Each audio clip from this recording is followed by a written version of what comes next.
Hi guys, and thank you very much for coming back to the channel.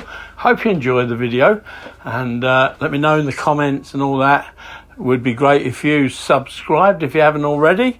And yeah, anyway, I'll catch you later on at the end of the video. So for now, ciao.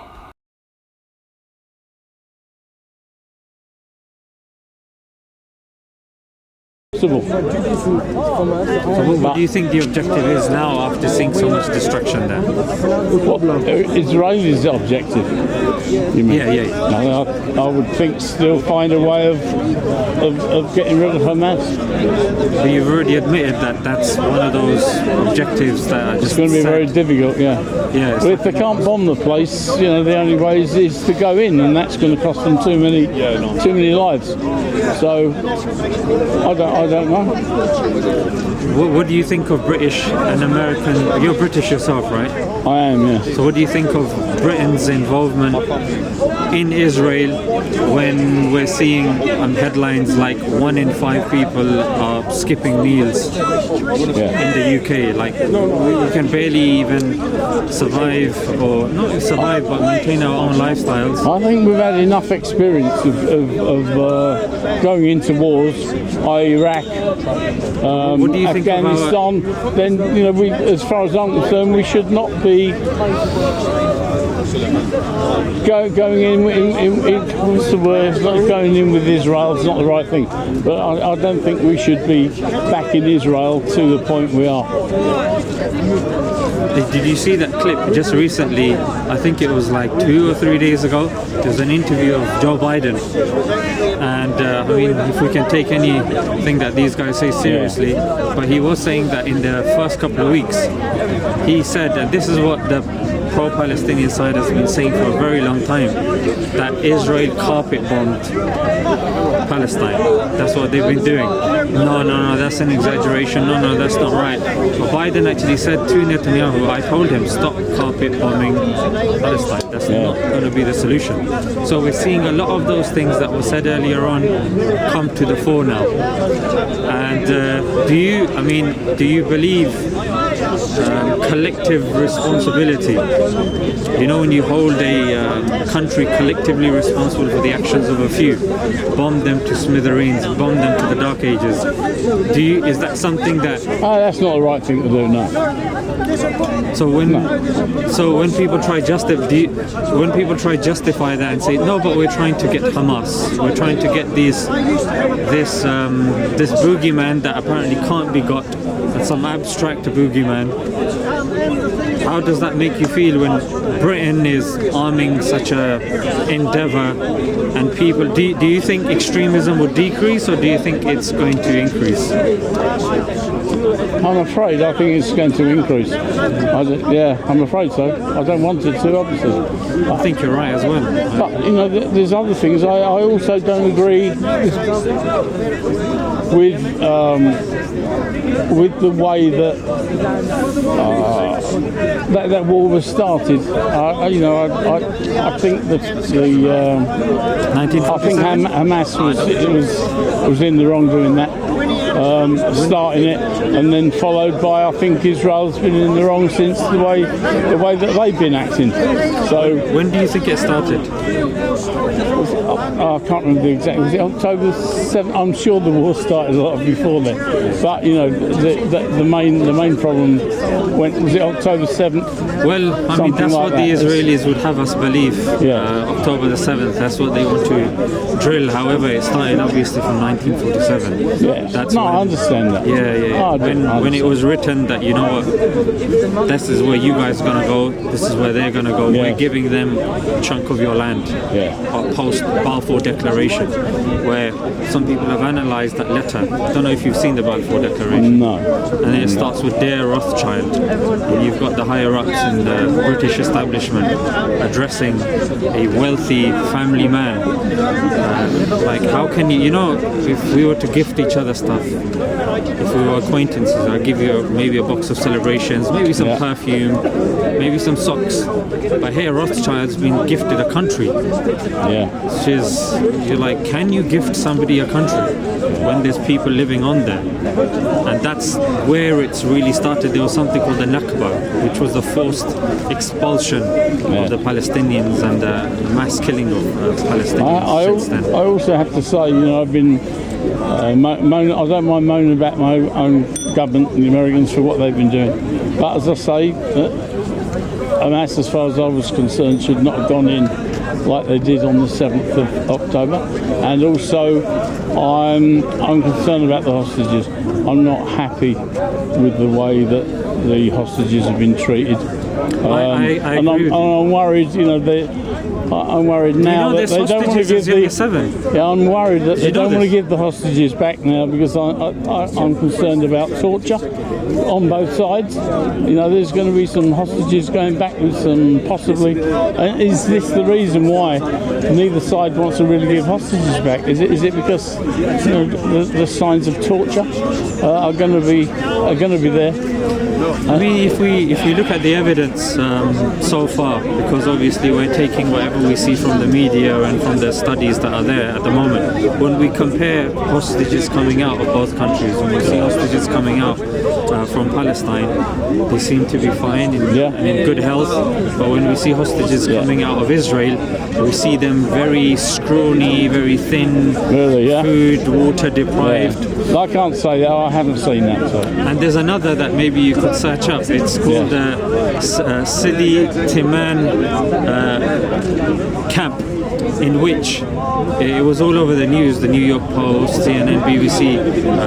There was actually video footage of Israelis sexually abusing prisoners. And the sort of stuff that they were taking rods and they were sticking it up the rectums of the Palestinian prisoners to such a degree it would rupture the internal organs. And when they took these people to the doctors, because then the prison guards were a bit frightened, they were a bit worried that what's going to happen. What then happened was the doctor was like, what the hell have you been doing to these people? And it was all over the media. And Bet Salem, who's an Israeli-based human rights organization, they wrote a report called Welcome to Hell. And in there they talk about 10,000 Palestinians that have been sexually abused, physically abused, mentally, emotionally abused. That's something recorded. That's something evidenced by the authorities there. It's just disgusting and shouldn't happen. But then you know what happened thereafter? Sorry, what's your name? I'm John. John, my name is Ishan. So John, you know what happened afterwards? This was the thing that really kind of made a lot of people question the mentality of the current society in Israel, which was these abusers that were standing trial were then brought onto TV shows and news shows, and they were actually being humanized, which of course is unheard of when it comes to criminals undergoing a trial. That's something you don't get involved in. On top of that, there was a clip, and you can search this up, of a rabbi putting his hand on his head going, well done my son, well done. You are clearly attacking the enemy, and what you're doing is right, we are with you. So the question is that we know abusing, raping is terrible, abhorrent, it's bad, but when it's being celebrated on Israeli television, when it's being celebrated by the rabbis on again television, we're in the UK, how are we seeing this? We're seeing clips from their channels being broadcast and sent over here. This sort of stuff is indicative of a sick society, a society that has convinced itself that they have a God-given right to land. Because when it comes to this conversation, George Galloway says, I don't believe God is a real term. Like, he doesn't deal with this is your land, this is your land, this is this, this is that. And especially if you're killing children, if you're killing innocent people, because over half, well, according to I think the BBC, it was 70% of the casualties in Gaza are women and children. So John, when we hear this, and when it comes to I don't know if you remember Ukraine, when Ukraine happened, even when we went to the self-checkouts in Tesco, they would ask, do you want to donate to Ukraine? Yes. Even when you go to your bank and you take out money. At the end it says, would you like to give 30 pence to Ukraine? Yeah. You had sports stars going onto the pitch with, I heart Ukraine on there and support for Ukraine.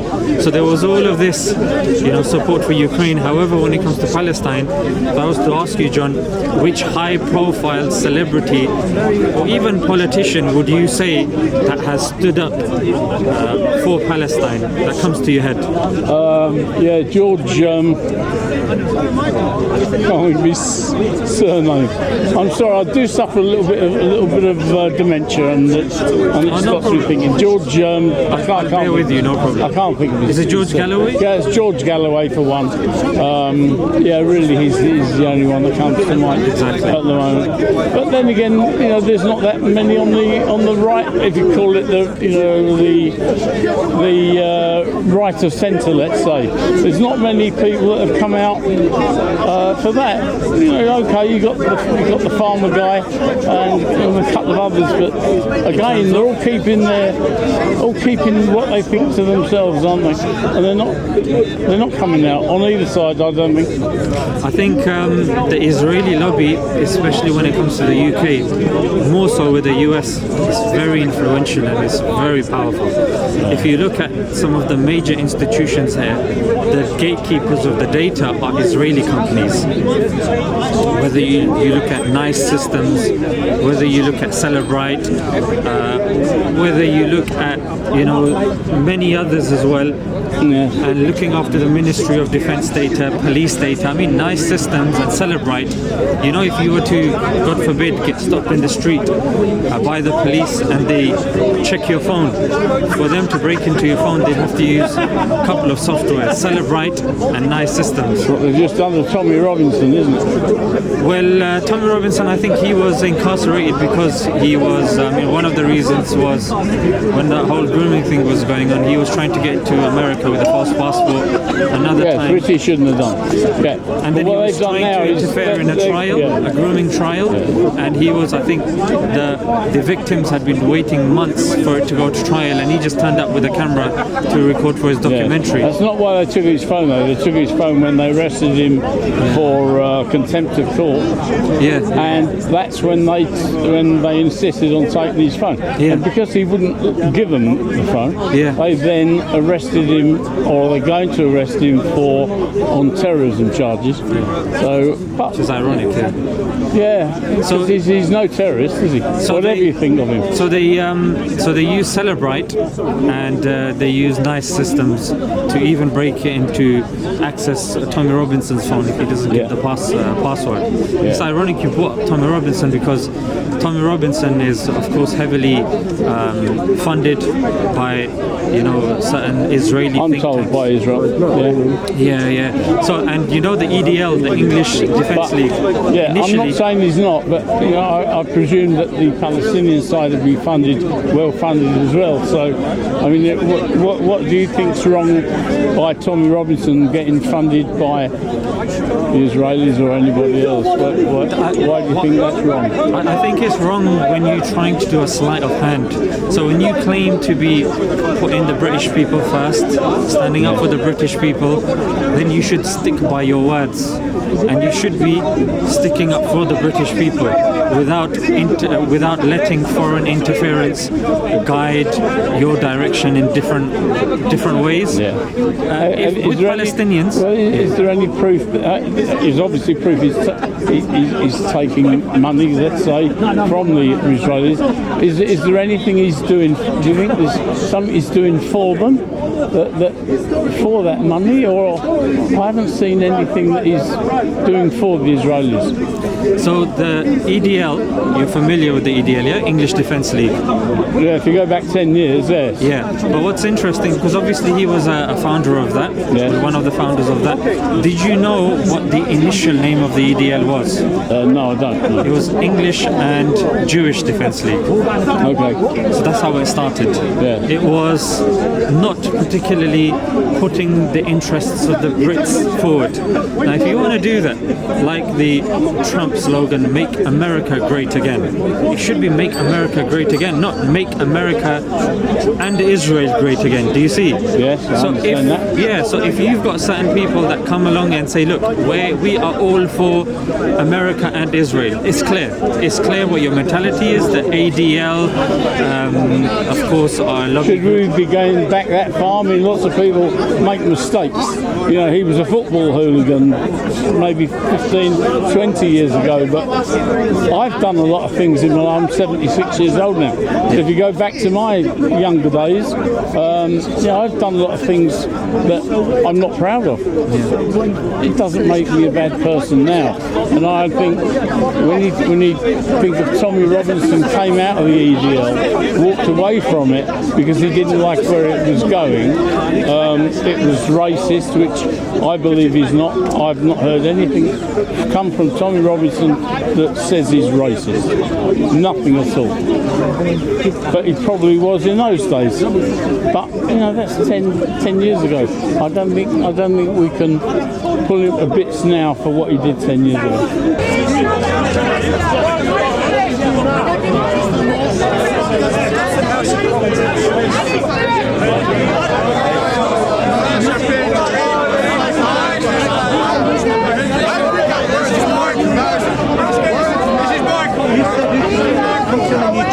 Who wrote in his letter, that would be a C, that would be a third,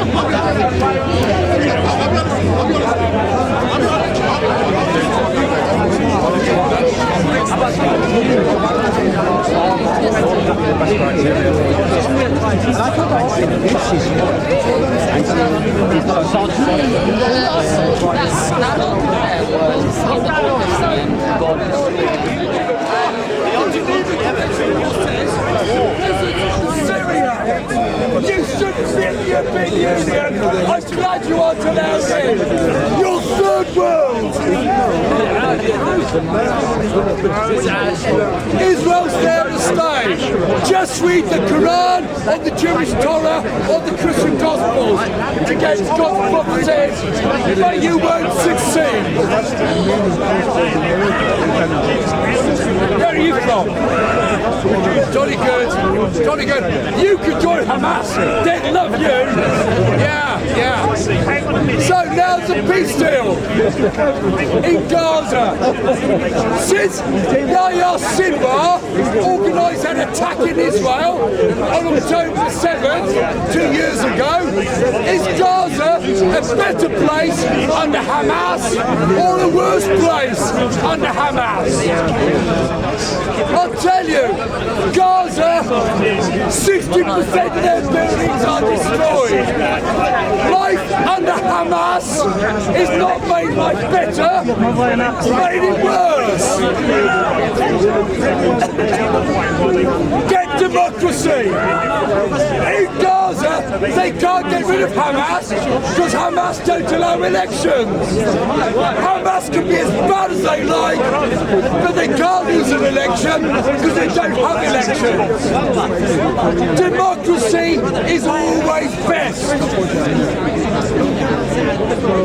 I wish they had elections in Gaza and the West Bank, and the people can vote for whatever they like.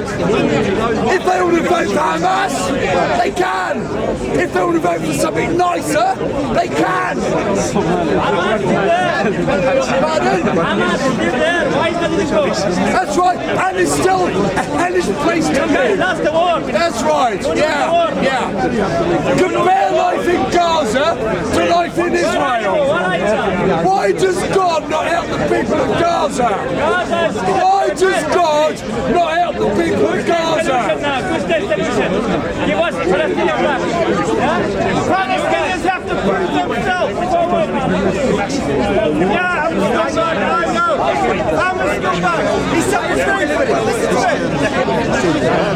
The solution is the main issue. is They have to give the land back. The one the Syrian dictator, who's the solution now? And Palestinian has the right to have their own country. people. The Palestinian has the right to have their own country. Hezbollah in Lebanon are finished. Their leadership is decimated. Their weapons have mostly been bombed. Hopefully, the people of Lebanon will get their democracy back, which was stolen from them by Hezbollah.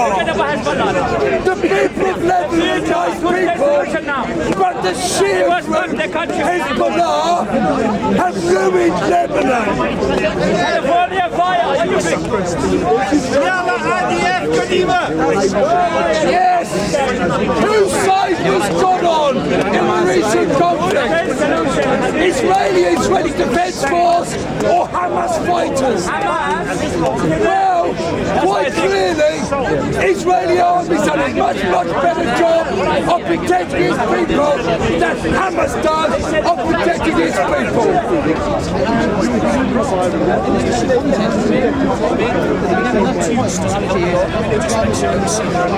So, we're just going to interrupt and shout over. No, I'm correcting you. No, I'm going to make a point. If you just talk over me, I'm not going to stop talking. Right, no, I'm going to carry on. So, according to your prophet, this is what he said. This is what he said.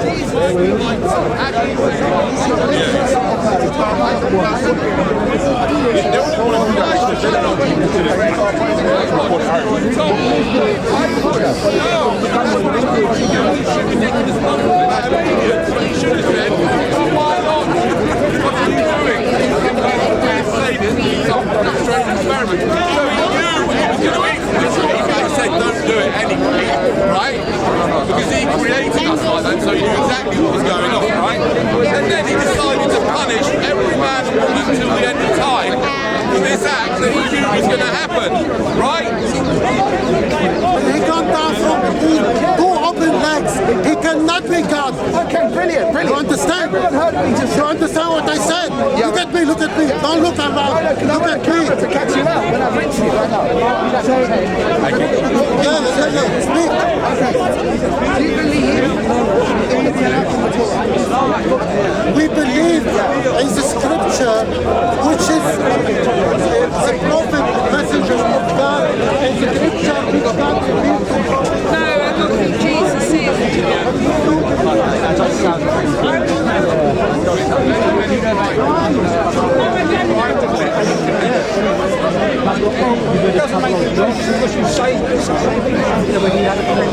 Like everything else that you say, it's not necessarily true just because you say it, because you speak of it. Because it's the truth is the truth. Oh no, well, It doesn't matter who says it. well, okay, well that remains to be seen whether it's the truth or not. Yes, but you know what the truth has a ring to it.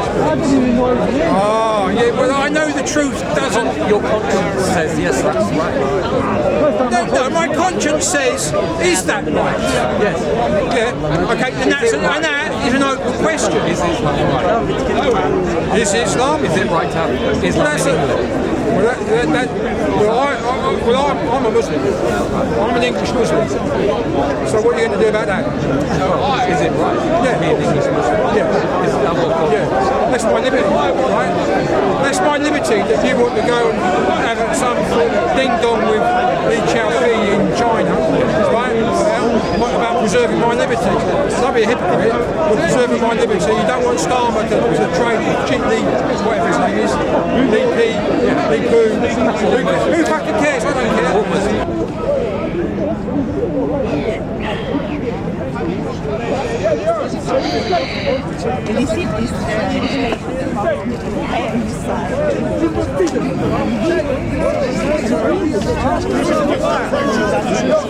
This man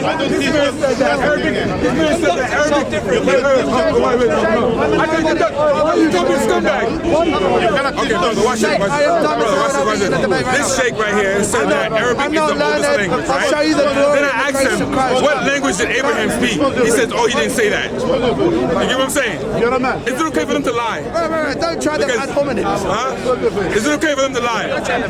Come on, it's cold out here. It's covering your face. You know what he looks like already, so what's the problem? You already know what he looks like. Why? So you can get some people to stab him or something like that? Is that why? Come on. Come on. Let's come see. I told you. See? You are the one who stabbed people behind. You are the one who stabbed people behind. The first time I tried to discuss with him. You are the one who stabbed people behind. I came up to him nicely. I said, hey, uncle, I want to talk with you, right? He said, I don't talk to scumbags. So that's why I said, I'm going to call him a scumbag. Come on now. Nothing. You know here, when you bring someone, when someone comes to discuss with respect and with manners, that's what I said. no problem. But when someone behaving like a gangster, I came to him. When someone behaving like a gangster, like a scumbag, we describe the Jesus gangster, that's why. That Jesus gangster. No, you are the gangster. You are the gangster. That Jesus gangster. Are you afraid? Are you afraid?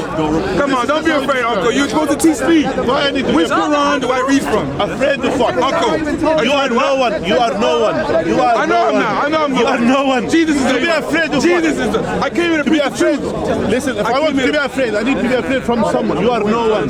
You are below to be a one. Okay. Below to be a human being. Then you are mine. Watch me say it really nice. Then uncle, help me understand. Please. He doesn't. He won't. He doesn't. He doesn't. He will not. Look how far I am. He will not. Watch this. I am very capable. Okay, watch this. Uncle. All I want to know, all right, according to your Quran, right, several things. Who died on the cross? If it wasn't Jesus, right, according to your Quran, why does the Quran say that another man cannot take another man's place on death? So if it wasn't Jesus on the cross, how could Allah put somebody else on the cross? Okay. Now, the answer to the question. So you see here, I'm still respecting you. The answer to the question. That's how we build bridges. Allah didn't say Allah put someone else on the cross. There is nothing in the Quran like this. At all. Nothing in the Quran says like that. Allah says that they didn't kill him, they didn't crucify him, but it appeared to them. It appeared to them, meaning people who saw them, they saw something, it appeared. And the meaning of this, not necessarily someone was crucified, that's first. Secondly, the people who took him as to be crucified is part of their own delusion, which is the Christian they have. But Allah has made it clear that it was appeared to them. Allah didn't say someone else was replaced. And actually, the one who says someone else, it was an opinion between some scholars. Yeah? Some scholars who said that, meaning they came and they caught someone and they put him in the cross. This is some people who said that. But here, I'm not in favor of that opinion. Because, can I debate you? No. You see, I'm not in favor of that opinion. I am in favor of the opinion to say it appears to them. That's all. What verse is it again? What verse in the Quran is it? But you just said it's true. You're supposed to teach me. What verse did you say? You said it's not there. What verse is it again? Where it says we killed the Messiah, right? But what did it say? We killed the Messiah, son of Mary, Jesus, right? But it appeared. What verse is that again, Uncle? Can you tell me? See what I'm saying? Can you please? You see here. What sort of? I'm asking. Because it literally says. See what I'm saying? He said it wasn't Jesus. Do I need to do his homework? Do I need to do your homework? Do your homework and come back. I'll find it. Do your homework and come back. I think it's like 453. Do your homework and come back. I got you. You're here a shake. How are you, by the way? But then when I find it, what happens then? 4157. 4157. Thank you. 41. I knew it was in 4. 4157. Okay. Remember what he said? It wasn't Jesus, right? It wasn't Jesus. Somebody else has put there. He said that's not what it means. 157, sister? Yes. 157. Listen to the lies, guys. Indeed, we have killed. Yeah, indeed. Okay, wait. 157. Start from the beginning of the verse, please. Oh, remember what he said? What's the debate? Because I asked the question I asked him. I'm gonna read it. The question, so everybody knows. Sorry if I'm loud. I'm sorry. The question I asked the Sheikh is this. Yeah. I asked him, according to the Quran, who died on the cross?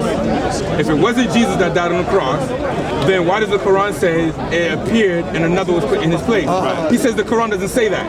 Okay, let's read what it says. It says, okay? That's very merciful. Right. It says, and their sayings, indeed, we killed the Messiah, Jesus, the son of Mary, the messenger of Allah, and they did not kill him, nor did they crucify him, but another, you just said there was nobody else I would put there, another was made to resemble him. But you just lied to me and said that it was not somebody else put in his place. Did you finish? Y'all hear that? I literally, he lied to me and said, okay, cool, go ahead. You finished? Yeah. Since you finished here, now is this the Quran or contrary to the Quran?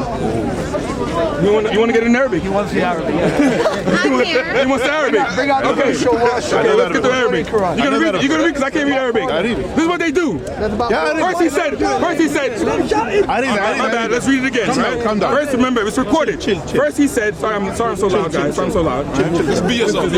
I'm a very loud person. I'm from the Caribbean. Come on now, guys. I got you. If you need a loud person who speaks Arabic. Oh, really? I can read Arabic. Okay, perfect. You can read Arabic. Yes. Thank you. And I got the verse in front of me in Arabic. I love this. Oh, you got it on your phone? Yeah. Okay, I got to listen. He's gonna say it's fake. Arabic is not my first language, so my pronunciation is not going to be like yours. I have two pronunciations, two recitations here. Which one do you want? I would say it's one. What are Huffs? You want the Huffs? Yeah, let's go with Huffs. Come on, let's go. You about to get deep fried right now. By the way, Uncle Sheikh, don't stop. See here? Don't lie. When you say deep fried, listen, I'm still respectful, yeah? Yeah, sorry. So stop being gangster, yeah? How am I being gangster? It's that Jesus. It's that Jesus gangster. That's what I'm scared of. Stop being gangster. Come on. Jesus Christ is my bulletproof vest. Alright. So remember, this is the English translation, right? He said it's Uncle, I got this from over there. From y'all. I got this from y'all. Okay? Yeah. Hey, Uncle. People don't have that much attention span. Now look at these guys. They're wandering off now. They're thinking about something else. True. We've lost them. Let's stick with two. Hey, John, you're back, yeah? Yeah. You're right. I heard you, so I thought I'd better come and see what you're saying. Oh, look at you. Big black man crying about that. Yeah, but why is the problem? All right. Why is got me? Like, they don't want to be. No, but then it's just going to be lecture. 2.5 you want? No, because I want 3 minutes. He's got to rehearse. You've got to answer my question. So give me 3 minutes to answer my question. God, I'm alive. It's a part of my testimony. It's just a part of my testimony. So thank God, God prayed for me. I mean, people prayed for me. I came out of the coma. That's a short testimony. Do I get it? You can do an intro. You do an intro and ask my question. Do I do an intro? You do an intro. You intro. All right, I'm grateful for Peter over here to join me, and he's given us his time and told us and invited us into his life and telling us some of the experiences that he's gone through. Sorry to hear that, by the way, and what you've gone through, and I hope, of course, you're able to repair and grow, and because obviously you have mentioned it means that it has left an imprint on you. But with myself, I'm going to be honest. It doesn't matter who I am. It doesn't matter what I've gone through. What matters is what the Quran says, what the Prophet said, what the evidence is. That's what I'm going to be bringing today. I'm not bringing my baggage, I'm not bringing anything else, and we're just going to be talking, we're going to be discussing. And one thing that I did like about Peter, what he did say initially when I did ask him, what is your belief pertaining Jesus? He said, when it comes to Jesus, I don't know.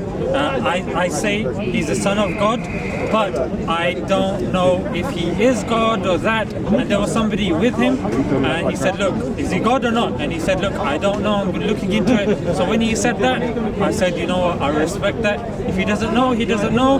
We're not here to catch each other out.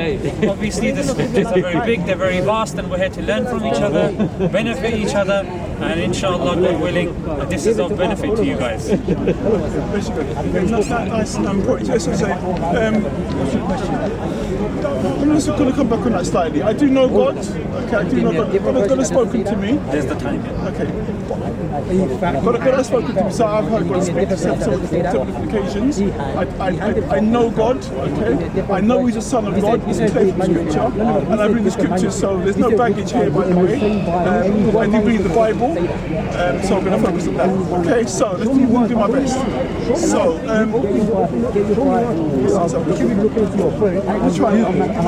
so basically, Surah 2 verse 1 through 6, Muhammad says, say, O believers, who have believed in Allah, and what's been revealed to us, what's been revealed to Abraham and Ishmael and Isaac and Jacob, and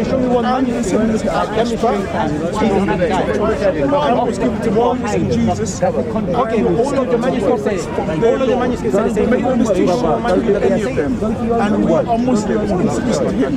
That's what Muhammad says, okay? So he's saying, he's almost claiming that he's in line with all of the other prophets before him, because what he's saying. Show me one manuscript. Go look it up. Go and look it up. Show me one. Your own manuscript. Go research. How am I going to look into your head? So my first bring your evidence. In regards to Jesus. Okay, this is my manuscript. This is my manuscript. Black as well. That's fine. This is my manuscript over here. Can you show me a manuscript that doesn't say KKK? Can you show me the manuscript? Can you show me a manuscript? Can you show me a manuscript? That is saying from their mouth. In this day, this is my manuscript. Watching one, listening to another. Show me a manuscript. You made a claim. You made a claim. Sorry, I can't take it. You don't understand that. I don't know what to do. Look up your own Bible. What it says. That's what Muhammad is saying, okay? So if we say this one. Can you show me one manuscript that says the death and the resurrection of Jesus Christ? Show me one. For he said, I am the Son of God. Okay? 27, true, this was the Son of God. John 2 verse 25. The Father loved the Son of God into his hand. Your first claim was... Hi again, guys. Hope you enjoyed the video. And if you did, maybe you could subscribe for me. That'd be really great. Anyway, I shall see you on the next one. But for now, ciao.